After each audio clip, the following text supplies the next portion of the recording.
నా మనసుకు తెలుసు ఏం జరిగిందని. అమ్మా బాబోయ్, వీడితో చాలా డేంజర్.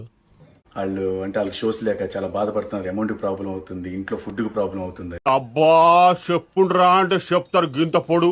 మాట మాట పెరిగి చివరకు తోపులాట వరకు అక్కడ పరిస్థితులు దారి.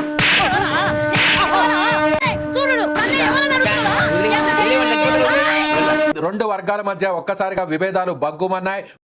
మీ ఇద్దరు శక్తి వంచి లేకుండా కొట్టుకుని ఎవడో ఒకటి సావండి.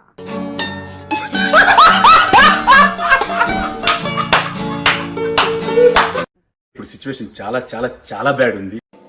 ఓ ఓ నేను నిరపరాధిని ప్రూవ్ చేసుకోవడానికి అన్ని దారులు మూసుకుపోయాయన్నమాట. కానీ గత కొన్ని రోజులుగా మా డాన్సర్స్ కి వర్క్ లేదు. అంటే ఎక్కువ గ్రూప్ డాన్సర్స్ ఉంటేనే వాళ్ళకి వర్క్ ఉంటుంది. పెద్ద సమస్య వచ్చి పడిందే.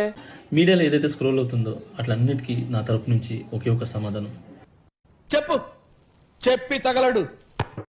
నా మనసుకు తెలుసు ఏం జరిగిందని. ఆ దేవుడికి తెలుసు, నా అంతరాత్మకు తెలుసు. మీరు అడిగే వాటికి నేను సమాధానం చెప్పను. నేను చెప్పాలనుకున్నదే చెప్తాను. మూసుకొని రాసుకోండి. Protect your self.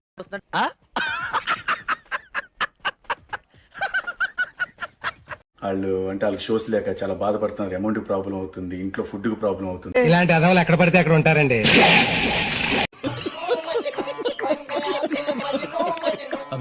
ఏమైనా ఆడియో ఫంక్షన్స్ గానీ, సంగీతులు గానీ, మ్యారేజ్లు గానీ ఉంటేనే వాళ్ళు వర్క్ జరుగుతుంది. షోస్ ఏమైనా జరిగితేనే వాళ్ళు చాలా బాధపడుతున్నారు. బాధపడకండి, అర్థమైన చూసుకోవడానికి 7 గొడవలు ఉన్నాడు కదా. నన్ను డాన్సర్స్ యూనియన్ నుంచి శాశ్వతంగా తొలగించారని చెప్పి అదంతా ఫేక్, నమ్మద్దు. అరే నీ అబ్బా తెలుసుకోకుండా న్యూస్ ఉన్నది లేనిది పెట్టేస్తున్నారు. అంటే నేను అబద్ధం చెప్పానా? నేను అబద్ధం చెప్పానా?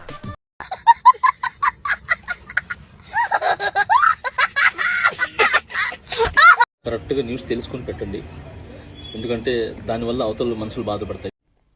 ఓకే సెకండ్ అండి. ఇప్పుడు శాశ్వతంగా తీసేశారు. ఇదంతా తప్పుడు ప్రచారం. ఏం జరిగింది, ఏం జరుగుతోంది, ఏం జరగబోతోంది నాకిప్పుడే తెలియాలి. ఎందుకనంటే పనిని, టాలెంట్ని ఆపే హక్కు ఎవరికి లేదు. కరెక్ట్, ఇది కరెక్ట్ గా చెప్పావయ్యా. ఆపండి, చూపించినంత వరకు చాలు, ఇంకా వెళ్ళిపోండి. అట్టకి